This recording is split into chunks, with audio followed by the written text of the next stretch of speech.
Hi friends, మన సబ్స్క్రైబర్లో ఒకరు తన షోల్డర్ 16 ఇంచెస్ ఉంది. తన బ్యాక్ నెక్ అనేది 7.5 ఇంచెస్ పెట్టుకుంటున్నాను, షోల్డర్ ఎంత పెట్టుకోవాలి అని అడిగారు.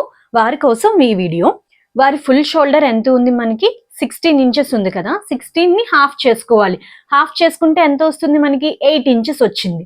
అంటే తన షోల్డర్ ఇప్పుడు 8 ఇంచెస్ కదా, 8 ఇంచెస్. తన బ్యాక్ నెక్ ఎంత పెట్టుకుందాం అనుకుంటుంది? 7.5 ఇంచెస్ పెట్టుకుంటుంది.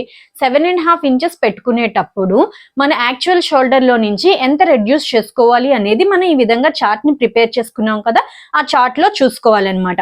తను 7.5 ఇంచెస్ పెట్టుకుంది. ఇక్కడ చూడండి, 7.5 అంది. 7.5 అంటే మనం ఎంత రెడ్యూస్ చేసుకోవాలి అంటే 1.3 ఇంచెస్ రెడ్యూస్ చేసుకోవాలి మన యాక్చువల్ షోల్డర్ లో నుంచి. మనకి ఇక్కడ యాక్చువల్ షోల్డర్ ఎంత ఉంది? 8 ఇంచెస్ కదా. 8 మైనస్ 1.3 చేస్తే మనకి 6.7 ఇంచెస్ వస్తుంది. అంటే తను ఇప్పుడు షోల్డర్ కోసం 6.7 ఇంచెస్ దగ్గర మార్క్ చేసుకోవాలి. మీ డౌట్ క్లియర్ అయిందని అనుకుంటున్నాను సిస్టర్. ఇంకేమైనా డౌట్స్ ఉంటే నాకు మెసేజ్ చేయండి. ఇక్కడ ఈ విధంగా చార్ట్ ని చూసుకొని మీరు బ్యాక్ నెక్ డెప్త్ ఎంత పెట్టుకుంటున్నారు, దాన్ని బట్టి మన షోల్డర్ లో నుంచి ఎంత రెడ్యూస్ చేసుకోవాలో చూసుకొని మీరు షోల్డర్ అనేది మార్క్ చేసుకోవాలి. ఈ చార్ట్ కావాలంటే స్క్రీన్ షాట్ తీసుకొని ఉంచుకోండి, లేదు అంటే మీరు కూడా ఈ విధంగా చార్ట్ ని ప్రిపేర్ చేసుకోండి.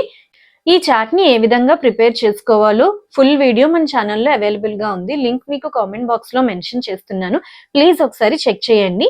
ఈ వీడియో కనుక నచ్చినట్టయితే please subscribe Ojaswi creations. Thank you.